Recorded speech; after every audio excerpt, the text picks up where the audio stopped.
Ya, puji Tuhan saudara ya, malam ini saya mau sampaikan sesuatu yang sederhana menurut saya tapi sangat memberkati saya. Di satu malam saya membaca Alkitab ya, ada cerita yang sangat luar biasa.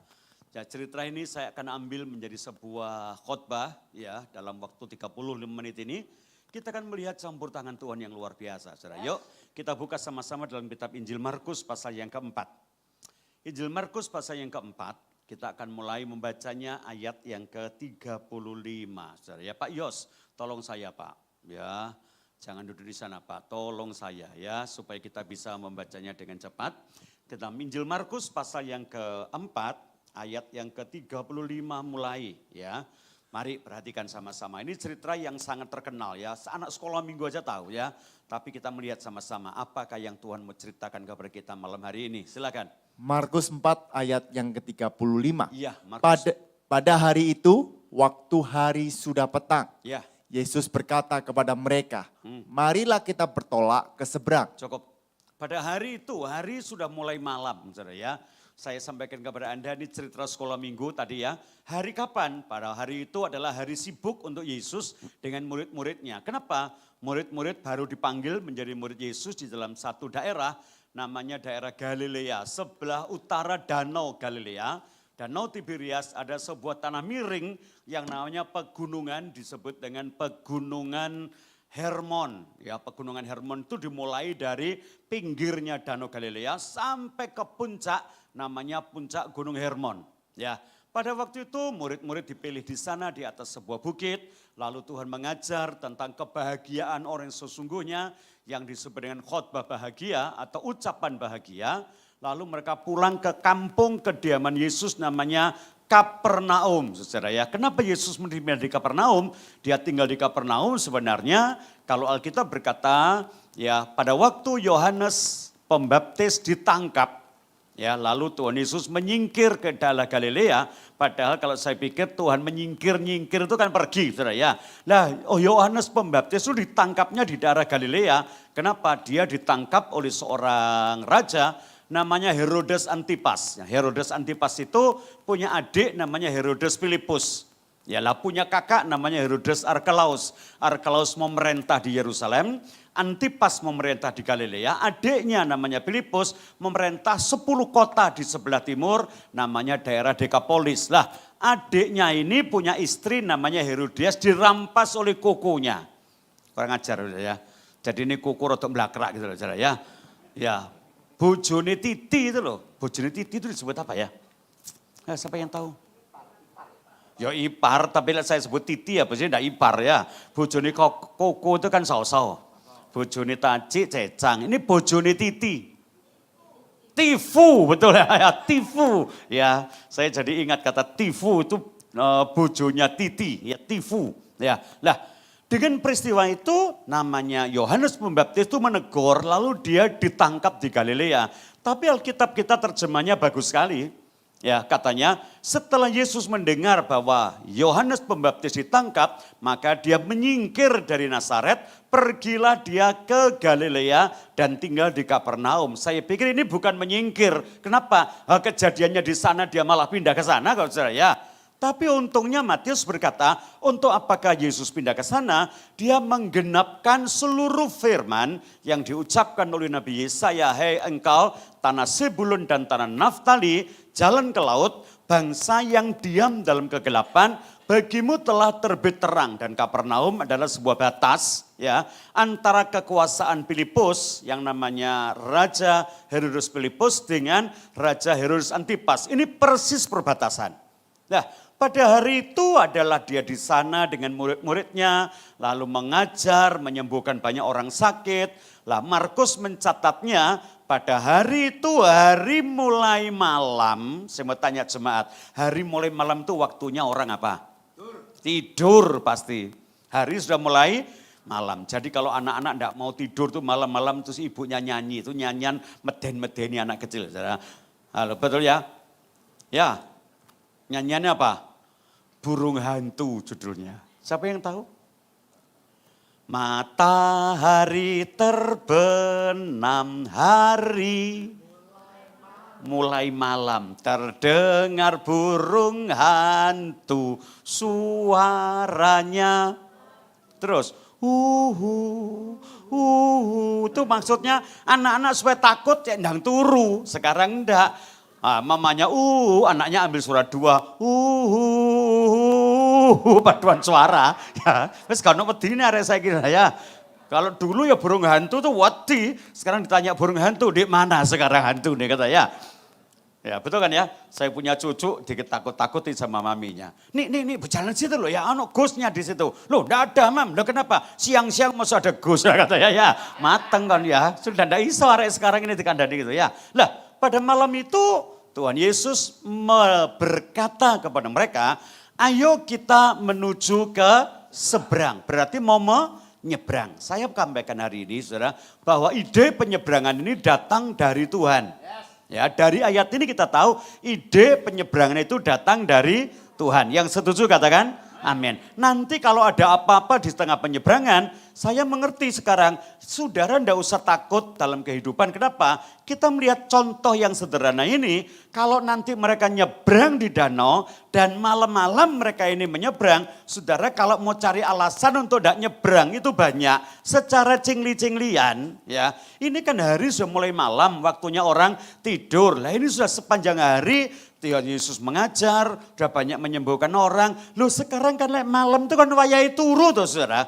Kok ya si ono loh acara ayo kita menyeberang. Kok koyo ndak ada hari esok gitu lah nyebrang itu. Yang lain berkata, yo apa ya orang ini kok nemen ya gak diudel tenan iki ya. Wayahe wong kesel, wayahe wong turu, waktunya orang istirahat jadi dijak nyebrang. Yang lain malah berkata, lah ya gue ya ndak ngerti kok. Wong karek turu wae lho nyapa nyebrang lho. Wong nang kene ya iso turu, betul ya?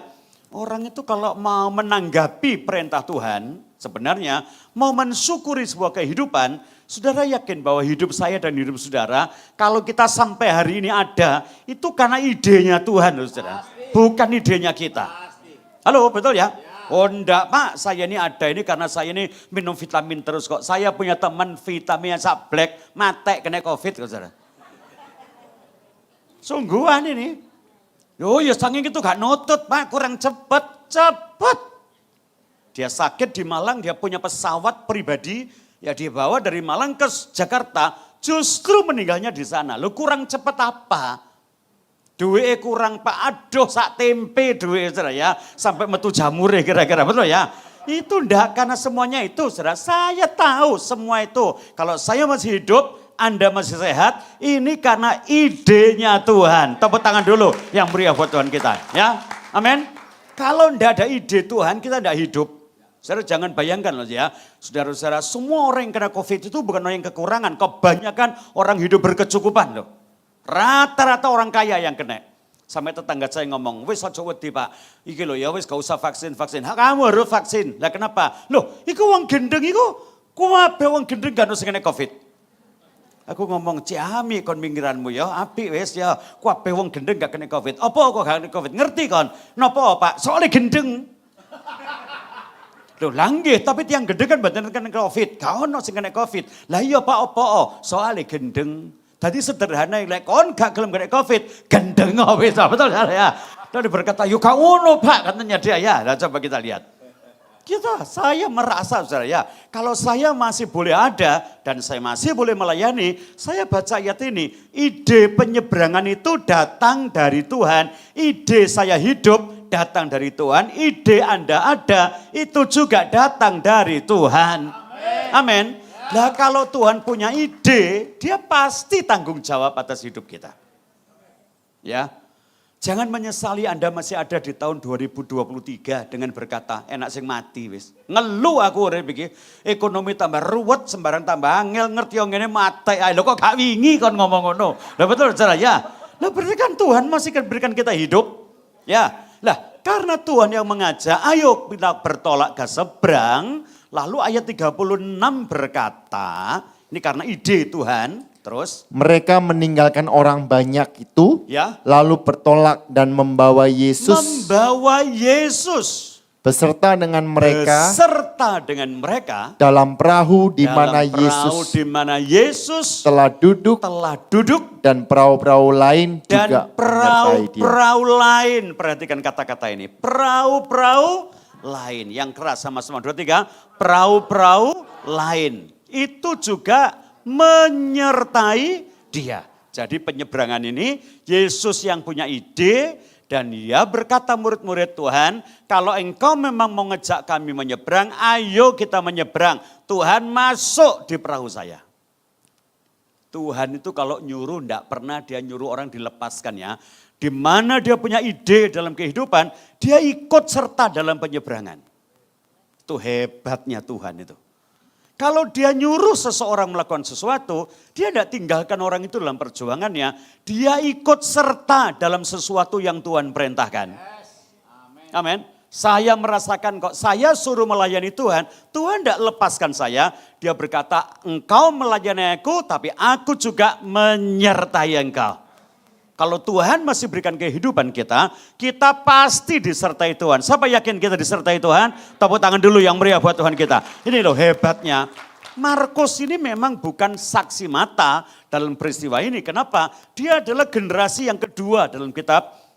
Yang menulis kitab secara saksi mata, satu namanya Matius, yang kedua Yohanes. Ini murid yang memang pengikut Yesus menyaksikan dengan mata. Markus dan Lukas ini generasi berikutnya.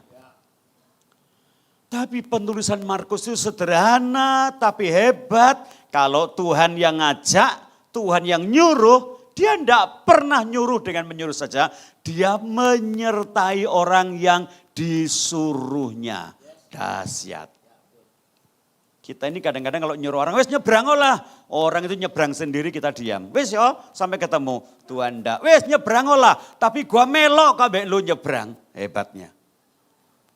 Dan pada waktu dalam penyeberangan itu, tidak hanya satu perahu, tapi perahu lain juga menyertainya. Bahkan saya baca terjemahan lain, perahu lain itu disebut dengan perahu kecil-kecil ikut juga dalam penyeberangan ini. Lah saya mau tanya dulu, lah ini perahunya siapa yang cilik-cilik itu? Tahu Bapak Ibu Saudara, hari itu pada waktu Tuhan mengajar, Tuhan menyembuhkan banyak orang, Tuhan berikan mujizat. Ada beberapa orang di Kapernaum sampai Betsaida yang belum dapat mujizat dan mereka terus kejar Yesus. Berkata, hei Yesus naik perahu, mereka penyeberang, ayo ikutlah, ayo ikut saja. Mereka ikut loh dalam penyeberangan itu. Dan perahu-perahu itu pun menyertai mereka. Yang jelas dalam penyeberangan ini, Yesus tidak hanya menyuruh, Yesus ada di tengah-tengah penyeberangan ini. Saudara. Ya saudara, sebab itu berkata Tuhan yang memberikan kita hidup, jangan biarkan dia tinggalkan kita. Dia harus beserta dengan kita, tanpa penyertaannya kita tidak bisa berbuat apa-apa. Amin. Halo, amin. Itu ada nyanyian kuno yang berkata, Tuhan harus serta saya kalau langkahku tetap. Gitu ya, nyanyian kuno-kuno saya cili-cili itu. Tuhan harus serta saya. Nah bagaimana ceritanya? Setelah mereka menyeberang, perahu-perahu lain juga menyertai dia. Terus Pak. Lalu mengamuklah taufan yang sangat dahsyat. Mengamuklah taufan yang sangat dahsyat. Dan ombak menyembur masuk ke dalam perahu. Menyembur masuk dalam perahu terus. Sehingga perahu itu mulai penuh dengan air. Sebentar, kok mendadak bener ini ada. Saya yakin kalau ada tanda-tanda mau ada ombak, mau tanda-tanda ada badai, mereka pun pasti akan mengetahuinya. Kenapa? Mereka semua adalah orang-orang perahu. Murid-murid Yesus itu rata-rata orang hidup dalam danau. Mereka ngerti tentang cuaca. Kalau Yesus berkata, ayo kita menyeberang, pasti mereka berkata, sorry guru, ini tidak begitu bagus cuacanya. Tetapi mereka menyeberang, artinya menurut mereka penyeberangan ini oke. Cuacanya itu oke. Kenapa? Yang menyeberang ini bukan orang baru di danau, ini orang yang kerjanya di danau dan rumahnya di sekitar danau. Tapi kok bisa ada angin yang mendadak tiba, itu karena posisi danau. Danau Galilea ini disebut dengan Danau Tiberias, disebut dengan Danau Kineret, disebut dengan Danau Genesaret, ada 4 nama untuk satu danau. Letaknya memang sebuah letak yang aneh. Kenapa?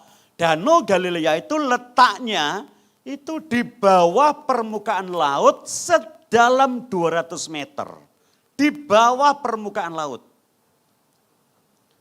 Dunia paling rendah itu ya namanya Danau Galilea. Dan air Yordan dari Galilea mengalir ke Laut Mati. Laut Mati itu 400 meter di bawah permukaan laut. Jadi kota terendah dunia itu kota Yeriko. 400 meter. Dalamnya Laut Mati 400 meter lagi. Jadi kalau saya lihat kota ini, danau ini memang danau yang aneh. Ya, semua kota itu punya satu ukuran dari laut namanya sea level. Ya, Surabaya itu kira-kira 4 meter dari permukaan air laut. Loh, tekan di sampean ro Pak Wonokromo iki lho. Lah ono stasiun to ya, Wonokromo plus 4M itu artinya 4 meter dari laut. Gubeng gitu ya. Selalu ada itu mungkin 5 meter dari permukaan laut. Semarang 4 meter, Malang 376 dari permukaan laut. Jadi kalau di Tiberias ada stasiun, pasti stasiun minus 200 M di bawah permukaan laut. Lah, utaranya Danau Galilea ada pegunungan Hermon. Selatan ada pegunungan Yehuda, ada gunung sampai daerah Kana menuju ke Yerusalem. Sebelah barat ada pegunungan juga, ada gunung namanya Gunung Tabor, lalu ada pegunungan Karmel sampai ke laut. Sebelah sana ada dataran tinggi Golan sampai pegunungan Edom, lalu semua jadi gunung sekelilingnya. Namanya danau, dikelilingi gunung, sudah gunungnya lebih tinggi dari laut, danaunya lebih rendah dari laut. Berapa meter Bapak Ibu? 200 meter. Nah, angin dari mana-mana, kalau sudah mulai berhembus, baik angin darat dari sebelah timur maupun angin laut dari sebelah barat, kalau masuk di atas Danau Galilea, lalu di atasnya itu ada awan, angin itu tidak bisa langsung belok ke dalam. Karena tekanan udara. Lah kalau angin itu sudah masuk ke danau itu, sulit untuk keluar. Lah kenapa? Ke atas ada awan, sebelah sana ada gunung, sebelah ada gunung, sana gunung, sini gunung. Jadi anginnya kemana? Bulet keliling-keliling ini, namanya angin sakal. Tanpa arah. Kok enggak pasang layar Pak? Kalau layar dipasang, perahu itu akan munting mulai kenapa? Enggak ada arah. Dan selalu datangnya itu tiba-tiba. Masalah itu enggak ada yang janjian sama kita. Makanya Tuhan harus selalu beserta dengan kita. Masalah datangnya dengan tiba-tiba. Enggak ada orang janjian sama masalah. Tidak ada tengah-tengah kebaktian harus ngomong, aduh daripada nganggur nanti pulang gereja tak nyosor ya di sebelah jalan sana. Ndlosor tiba nanti babras kabeh. Tidak ada. Setelah ndlosor baru lu kok isa. Betul ya? Jadi kalau orang besuk kepada orang yang baru mengalami sesuatu masalah gitu ya, saudara jangan tanya, lu kok isa sih kok? Ya buktinya isa gitu loh. Ya apa cerita yombo wis pokok ndlosor. Betul ya? Masalah secara menyeluruh tidak pernah datang dengan satu kronologi. Tahu kronologi? Krono itu urutan, logi itu logos. Ilmu untuk mengurutkan waktu itu namanya kronologis. Ya. Lawannya kronologi mesti ya, apa kira-kira? Waktu yang tidak dapat dikronos. Ya sudah tidak bisa ditentukan. Ya mendadak sekonyong-konyong tiba. Sebab itu saya berkata bosone wong kulon ujuk-ujuk mak bedunduk ketok saya. Sudah. Lah saya katakan kepada Anda ini loh orang yang disuruh Tuhan, Tuhan mesti beserta dengan dia. Kenapa? Masalah selalu datang dengan tiba-tiba. Lanjut Pak. Ayat 38, Ya. pada waktu itu Yesus sedang tidur di Pada buritan waktu itu Yesus sedang tidur di buritan, di sebuah tilam, di sebuah tilam. maka murid-muridnya membangunkan dia Maka murid-muridnya membangunkan dia. dan berkata Dengar kepadanya, baik-baik, apa katanya Pak? Guru, Guru, engkau tidak peduli apa kalau engkau kita tidak binasa. peduli kalau kami ini binasa? Ini sudah gaya dasar dari orang yang pernah masalah. Masalah itu tiba-tiba dan mereka melihat Yesus tidur di situ. Loh, kok enak kita lagi kayak begini kok Tuhan tidur. Untung kita baca kitab Injil Markus, kita berkata Yesus itu tidak pernah tidur. Israel, jangan engkau takut karena apa? Penjagamu tak pernah lelap dan Tuhan yang menjagaimu tak pernah tertidur. Siapa yakin Tuhan itu tidak pernah tidur? Selalu Ahok ngomong Gusti ora sare. Tuhan tidak tidur. Lah ini buktinya tidur, itu kan pandangan mereka. Ya, saya yakin walaupun dia dalam posisi tidur, ya, pakai tilam di buritan, ndak kalau dia itu tidak perhatikan kita. Posisi ini sama sekali tidak mewakili bahwa mereka tidak diperhatikan. Saya katakan cingli-cinglinya kalau dia tidur sampai mendelep itu perahu, ambles kabeh, melok ndak Yesus. Melok, wis to ndak kira, Saudara. Orang selalu mengangkat sebuah anggapan Tuhan tidak pedulikah kami binasa. Saudara lihat perahunya mereka itu masih perahu rodok besar. Dan kalau goncangan terjadi buah danau, mereka digoncangkan angin. Apa cuma perahu mereka saja yang tergoncang? Ingat, tidak hanya perahu mereka, dalam danau itu ada perahu-perahu lain, perahu kecil. Ya. Orang punya masalah itu selalu yang pertama lihat, Tuhan tidak peduli saya. Dan dia pun sebenarnya tidak peduli sesamanya. Selalu nyalono Tuhan itu tidak lihat kita. Kita padahal yang tidak lihat orang lain. Saudara. Itu perahu lain yang lebih kecil itu ya opo kira-kira. Lang gede wis munting-munting lah. Sing cilik kak munyer munting mulik damplak dengklang. Halo? Halo betul? Ya, tapi kan kita tidak pernah tahu tentang itu. Yang kita tahu cuma murid-murid komplain. Guru, engkau tidak peduli dengan kami? Kalau Tuhan berkata, loh lah kamu peduli sama yang kecil-kecil itu. Halo? Selalu orang pikir, Tuhan pedulikan kami. Loh sampean ini lo peduli sampai yang lain tuh. Nah penderitaan itu saya ulang-ulang katakan. Kalau dalam penderitaan kita menderita, jangan pernah merasa kita sendiri yang menderita. Di antara kita banyak orang yang dalam penderitaan. Yang percaya katakan, untungnya satu buat kita, Yesus ada dalam perahu kita. Kalau kita tenggelam bersama dia, dia pasti akan tolong kita. Tapi perasaan tidak dipedulikan Tuhan itu selalu muncul. Ya. Jadi saya berkata Tuhan itu peduli dengan kita. Hanya kepekaan kita merasakan kepedulian itu yang kurang. Tuhan beserta dengan kita. Immanuel, Tuhan menyertai kita. Tapi kepekaan, kemampuan merasakan penyertaan itu yang kadang-kadang tipis dalam hidup kita. Anak itu ditonton orang tuanya masih tanya, Pak. Padahal papa ini nonton. Halo betul ya? Dulu ada cerita waktu saya kecil masih sekolah minggu. Ada orang mau jalan di atas pasir di pantai yang cukup halus. Pasir yang baru diterjang ombak itu kan halus gitu ya. Lalu bapaknya nonton anak ini jalan bersama-sama dengan seorang bapak. Lama-lama anak ini menjadi takut. Lah kenapa? Lihat bawah itu loh. Tadi kan ada 4 telapak kaki yang berjalan. 2 kaki saya, 2 kaki papa. Sekarang kok lama-lama kan cuma 2 telapak kaki loh. Papaku ini kemana? Selalu rasa komplain dan tidak diperhatikan itu muncul. Dan dia berkata, Pak, kok papa tidak menyertai aku loh? Aku ada nak. Enggak, aku tadi lihat ada 4 telapak kaki. Kok itu yang 2 punya aku, yang 2 punya papa. Sekarang kok cuma 2. Yang 2 itu cuma kakinya papa. Kakimu kan tidak nginjak lagi karena aku sedang menggendong kamu. Anak itu kadang-kadang tidak sadar. Sama juga dengan kita. Kalau kita sukacita, bahagia, diberkati, limpah. Ya, jenponya penuh jen, wah Tuhan beserta, Tuhan beserta. Jenpo karena KTP, ya namanya bukan jenpo, ya KTP po, betul ya. Wong isine mek KTP itu kan jene. Opo ya Pak ya? Orang Cungko nyebut jenpo. Nah jen itu kan duit, po ini ada. Tadi ya wadai duit, betul ya. Lalu sekarang duit ya KTP po. Ya, betul kan ya? Tapi pikir-pikir ya pinter loh ya. Bahasa kuo itu bahasa paling gampang dipelajari. Tulisannya yang paling angel, ya. Mingdien.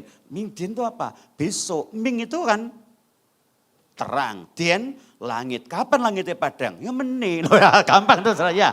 Oh ya cocok lah. Ya. Betul kan ya? Nah coba kita lihat. Ya ren itu selalu orang. Kakinya dua gini. Ren. Makanya dari ren itu ada cungko ren, ini ren, matula ren. Ya, ambon ren. Betul ya? Pokoknya ren itu masih loro. Ya, tapi ada loro, tapi bukan ren itu lehoren, loro saya. Tapi kan PT. Coba kita lihat. Yakin Tuhan beserta kita? Dalam seluruh kesulitan kita, Dia ada. Jangan pernah merasa bahwa Tuhan tidur. Dia tidak pernah terlelap. Penjagamu Israel tidak pernah terlelap.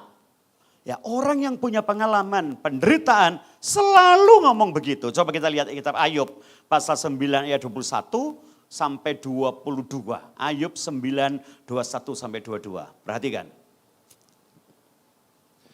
Ayub 9 ayat yang ke-21. Ya. Aku tidak bersalah. Aku tidak bersalah. Dia perhatikan. Aku kan tidak salah. Penyeberangan itu kan engkau yang ngajak.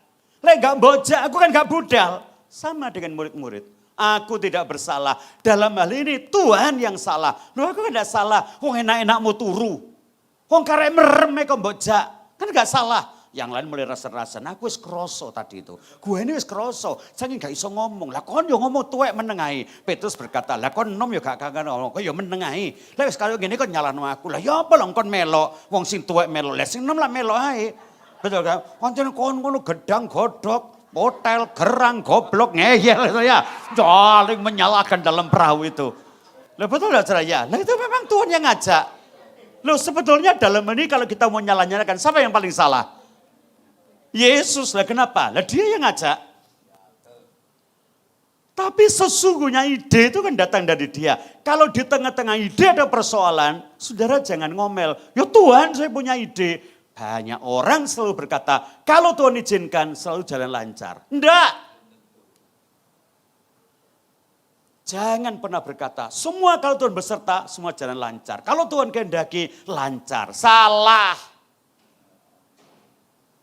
Gereja ini berdiri karena kehendak Tuhan. Yang setuju katakan amin. Panggilan untuk Bapak Gembala dan seluruh keluarga, gereja ini Tuhan yang menyuruhnya. Yang percaya katakan, apa dalam perjalanan ya dan masalah, ombyoan masalahnya. Kalau mau nyalakan siapa? Lah Tuhan saya nyuruh gua. Tuhan berkata, lu kok mau tak suruh? Lah terus ya apa yang salah? Ya mboh wis betul saya. Coba, sama dengan seorang anak menyalahkan orang tua. Lah biyen si mama iku nyekolahno aku wis gak gelem sekolah. Wah, angele kaya ngene sekolah. Aku dipaksa ae. Terus sing salah sapa lek ngene iki? Halo? Betul? Lah ki apa sih? Lah seorang mamanya kalau no anak itu masa mau jelomprong no anak. Dibilangin mama itu sekolah itu angel mah. Suruh ranking. Saya punya teman anaknya ngeyel begitu. Saben kenaikan mesti takon ranking. Papa itu enggak tahu saya tanya ranking. Yang penting sekolah itu naik. Sana meneng kayak ada kelas JSD loh. Iya nih, tapi kan kokomu itu ya kode ranking, konga ranking. Lu udah pernah ranking. Yang penting sekolah itu naik. Ayo pilihin Pak. Naik tapi enggak ranking. Apa ranking tapi enggak naik katanya. Hah, aku ya kaget. Loh nanti ono ranking tapi enggak naik itu ya. Papa tolak. Ya wes mbone karepmu wes. Betul ya. Nah, coba kita lihat. Kadang-kadang kita mikir kehendak Tuhan itu apa selalu lancar? Enggak. Lah bagaimana Pak kalau ada sesuatu, kita yakin kehendak Tuhan. Kalau sudah Tuhan yang menghendaki, adanya kesulitan, adanya persoalan, pasti dia tanggung jawab. Kenapa? Dia beserta dengan kita. Tepuk tangan dulu yang meriah buat Tuhan, saudara. Ya, ayo berkata, aku tidak salah. Lah siapa yang salah? Lanjut Pak. Aku tidak pedulikan diriku. Aku juga tidak pedulikan diri. Aku nurut kepadamu. Aku ya manut, ya tidak mikir. Iya, ya iya, ngono ae lah. Terus. Aku tidak hiraukan hidupku. Aku tidak menghiraukan hidupku. Dengan pikiran Ayub berkata, aku tuh ya tidak salah. Aku kan sujud kepadamu, aku ikuti kehendakmu. Terus apa yang terjadi? Dua-dua. Semuanya itu sama saja. Semua itu sama saja. Itulah sebabnya aku Itulah berkata. sebabnya aku berkata dari pikiranku ini mengaku berkata. Yang tidak bersalah Yang tidak bersalah. dan yang bersalah. Yang bersalah. Kedua-duanya dibinasakan. Sami mawon ciloko. Ini loh perasaan orang susah itu. Kapan Ayub ngomong itu? Dia susah. Selalu orang susah itu merasa tidak diperhatikan. Lek Tuhan yang ngajak, mosok dia tidak tanggung jawab. Lek Tuhan yang nyuruh kita hidup, mosok dia menengahi. Kok iso ngomongnya kan enggak salah. Tuhan sing ngongkon. Aku ya tidak menghiraukan diriku. Yang ini iki. Tak pikir-pikir nurut, gak nurut, manut, gak manut, api, ndak api. Podo ae. Iku lakon. Orang kalau susah itu selalu mulutnya salah. Tak ceritain ini penting. Musa itu ngomong begini dalam kitab Mazmur 90. Usia manusia hanya 70. Kalau kuat 80. Itu jangan diimani. Itu omongannya Musa di waktu susah. Musa itu umur 0 lahir di Mesir sampai umur 40 jadi anak raja. Happy enggak kira-kira anak raja? Anak angkat Firaun.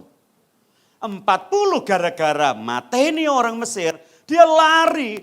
Dalam pelarian ini sampai kira-kira umur 70 terus ngomong, urip kok mengeni doai. Paling umurku 70, lek kuat ya 80, lek lebih dari Pak Sui cilaka. Gak urung ya susah tok. Ini orang ini ngomong stres susah. Ojo dimani. Ada pendeta bolak-balik dengar peti mati. Orang hidup 70 tahun, kalau kuat 80 tahun. Ini 72 mati. Oh, lambemu kon gak mojo sing ngomong iki sapa? Iki wong stres iki sing ngomong. Dalam hati saya, aduh iki laop lho iki. Dari mana kita tahu? Umur 80 Tuhan pakai Musa. Betul? Ya. Mati umur 120. Itu kan omongan nyanyian Musa dikala dia tertekan. Makanya saya ngomong, saudara, dalam kesusahan jangan nuduh Tuhan yang bukan-bukan. Memang Tuhan yang menghendaki kita hidup, tapi dia beserta kita. Ojo nyala-nyalono Tuhan. Jangan bandingkan. Dalam kitab Maliki berkata, kurang ajar omongmu Israel. Kenapa ngomongnya? Kami beribadah ya sengsara. Tidak beribadah ya sengsara. Ibadah, podo wae. Itu omongannya wong stres. Amin. Ngomong dengan sebelah, jangan susah. Orang susah, mulutnya salah. Ngomong lagi, jangan susah. Orang susah, mulutnya salah. Ngomong Jawa, ojo susah. Lambene wong susah, bejat. Ya. Ngomongan itu rusak. Orang kalau sudah susah, ngomongnya rusak. Salah. Mama kita pikir mulai cilik, sengsara terus.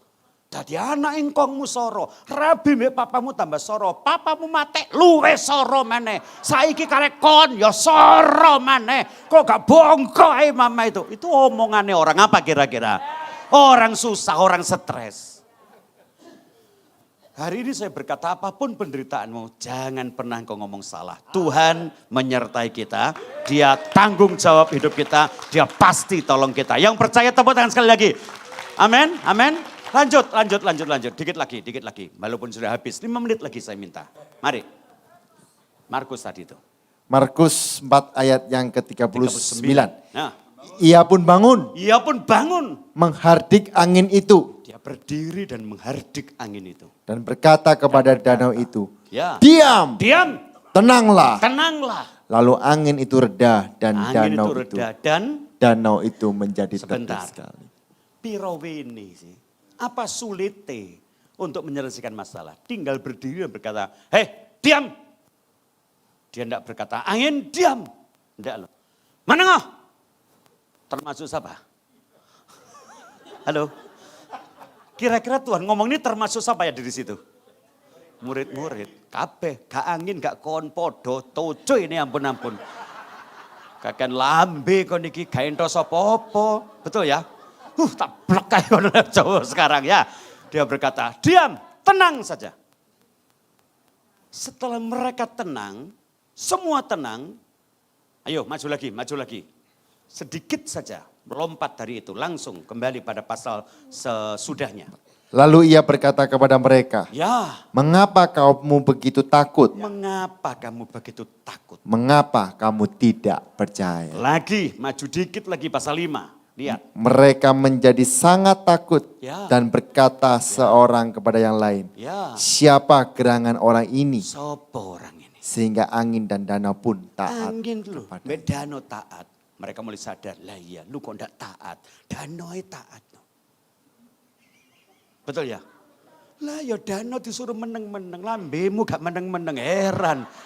Saling menyalahkan lagi. Lah sebenarnya saya mau ambil bagian, dalam cerita ini kan Tuhan yang nyuruh, Tuhan yang ngajak mereka masuk persoalan.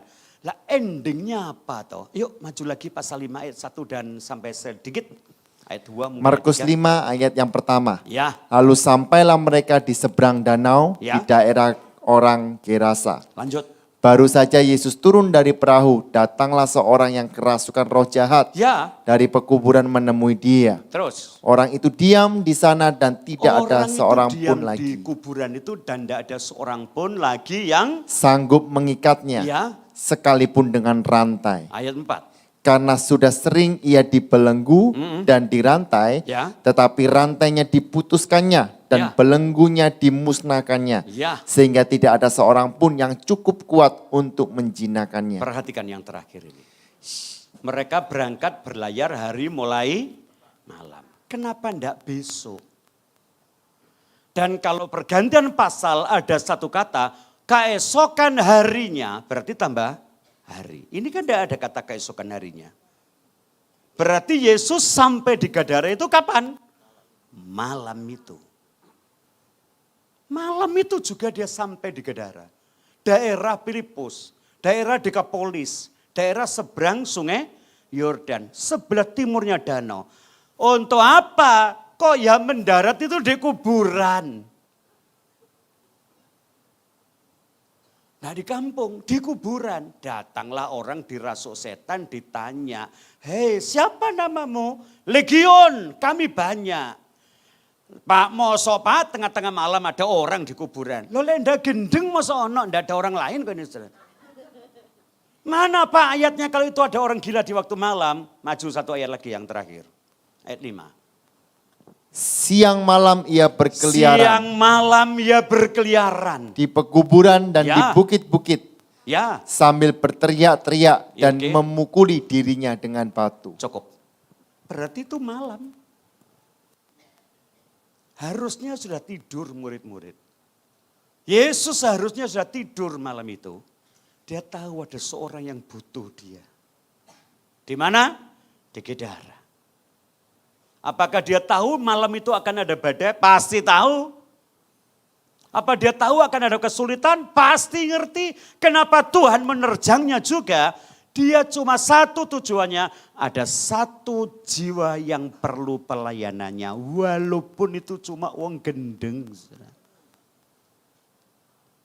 Dihargai berapa? 2.000 ekor babi. Keesokan harinya orang ini lari-lari, penjaga babi berkata kepada orang kampung, babi masuk, babi habis, babi. Lalu orang kampung keluar dari Gadara berkata apa?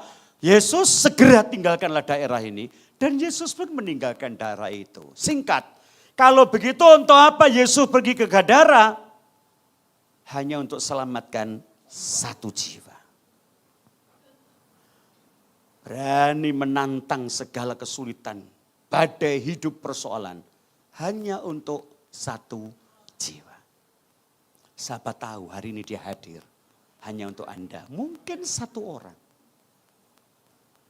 saya tetap berkata Anda berharga di mata Tuhan. Ya, mungkin yang lain tidak perlu pertolongan. Dia datang ke tempat ini seperti dia datang ke Kedara hanya untuk satu orang. Siapa itu? Saya. Dan Anda mesti yakin malam ini. Kalau dia datang dengan segala hal yang merintanginya, dia tetap berjalannya, mengajak murid-muridnya, hanya satu jiwa yang berharga di mata Tuhan. Tuhan itu mengerti tentang kita. Amin. Nikmati penyertaannya, jangan salah berkata-kata, Tuhan menyertai kita dan pertolongannya pasti ada bagi kita. Amin.